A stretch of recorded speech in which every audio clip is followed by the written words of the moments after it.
Okay, I'm going to do a swift review of Google Drive stacks. This is actually a stack that I learned from, but the idea here is to create Google properties and kind of create an entity around your brand. And you can do this around a bunch of different things, but I've titled the video Why People Are Using Google Drive Stacks Incorrectly for a reason. I see a lot of people ordering them, and I don't think that they really understand how to best use them. So I figured I'd make a video and show you how to do it. First of all, up here, you can't see the URL, but URL simple. It's just site.google.com / whatever your brand is. So make my business, boom, right here. You have a ton of content. This is the general format of it, right? Like a normal web page. You'll see a lot of different things here. So I'll quickly go over this and I'll tell you how to make use of these. Right here, the idea is to iframe everything. So you've iframed with a Google property stack. You have, let me just write it all down actually. Might be easier.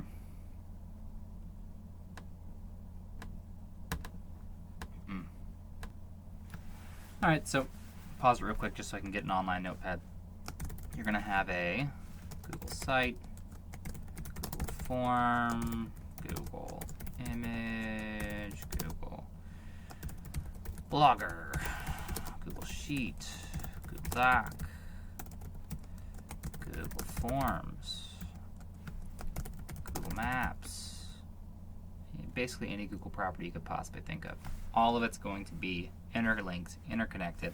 All of them are linking to each other. You're going to have Google folders that are all existing. You're trying to do the same exact thing you would for your normal site by creating silos, and you're going to be doing that. I'm not going to go through silos right now. That's not the point.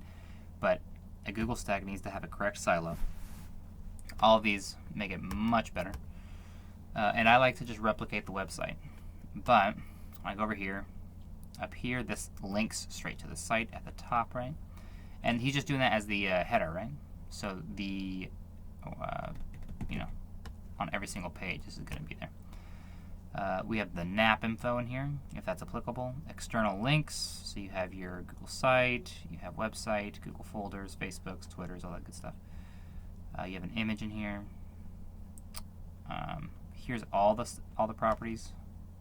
You can see a map here, PDF, doc, slide, all that good stuff. Here's a form. There you go. If I click this, it goes straight to it. Boom. So, folder presentation form. Here's all the links. When I actually do this, there's a lot more in here, but this is still designed really well. Chaz at Make My Business Boom. Alright, we're going to go back now. These are called iframes. I actually prefer having my site iframed in here too. I want my socials iframed in here. Video, good. Everything. I want it all iframed in here. This is good. So you have all of this stuff in there as well. And really, this is part of the secret right here. Let's go here. Boom.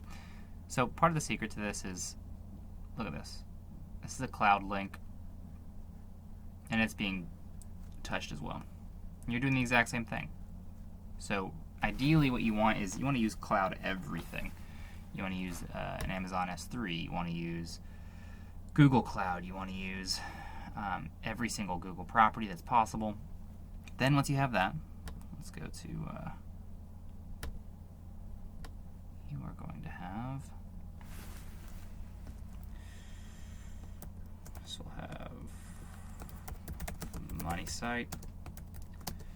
We're going to have Google properties, and then you're going to have tier 2 through tier 4 links. So what these links are pointing to is every single thing, right? So the Google Slides, Sheets, Cloud, PDF, forms, all of it. The maps. these tier links, that's the key.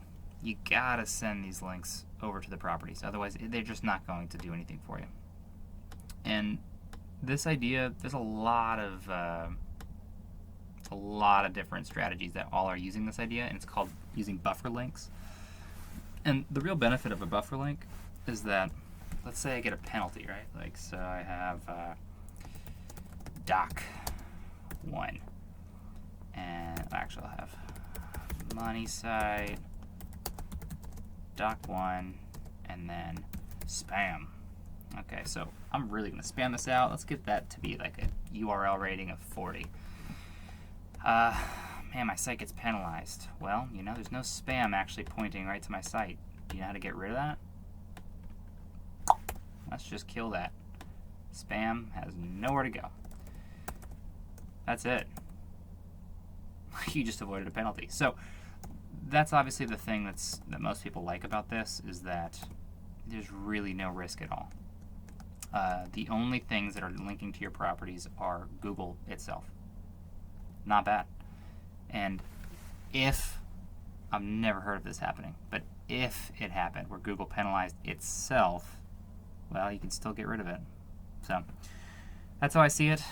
The key is definitely, you need to interlink everything, make use of everything, silo everything out. I use them not just for like, I don't think people should be using them just for the authority. So we have like 97 DR, our Google properties, but is the point the DR, or is the point just to get Google to index things, to look at you, and to really understand semantically what you're about? And for me, it's SEO now in 2020 is, it's about entity SEO. A Google stack is about entity SEO, and I don't really care about how much juice is flowing. It is nice. What I want Google to see is the content. And the content, you know, if I have a website that has, let's say, services, locations, about, contact,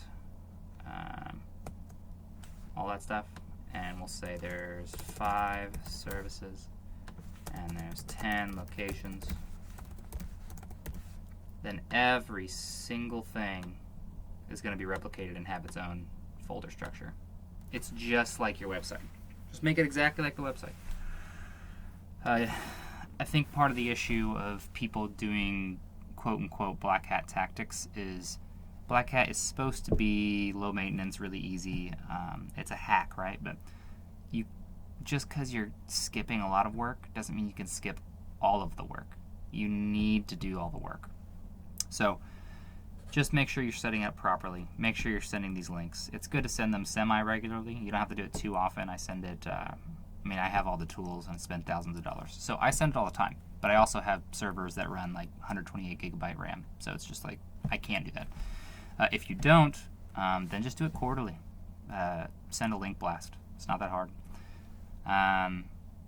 Another thing you could do is you could create other Google accounts, and then instead of just replicating your site, this is when you just want to do authority, right? You could then just create other, it's just themed for keywords, and do that. That's all it takes. With these sorts of things, I don't really go super hard on the content. I kind of spin it. I'll maybe use AI to create something. For my main one, I make sure that it's all human written, just because it's my main thing. I want it to be good. Other than that, that's about it. Make sure you're linking to all of your social properties. Make sure you're linking to cloud documents. Anything that's really, really authoritative that you really, really have worked on and can pass a lot of juice, you want to have those inside of your Drive stack. That's about it. If you have any questions, feel free to leave a comment. If you are wanting a service for this, let's see if I can pull it up. It's not quite live, so we're still working on it. This is what it will look like. We have a whole bunch of services from, see, you can see that it is not quite ready. But off-page, GMB management, keyword research, content creation, PR, tiered link building, citation. What we're talking about right now is Google Drive stacks. I talked about keyword research in a previous thing. Yeah. let us know. If you need any help, we're happy to help. Yeah, happy SEOing.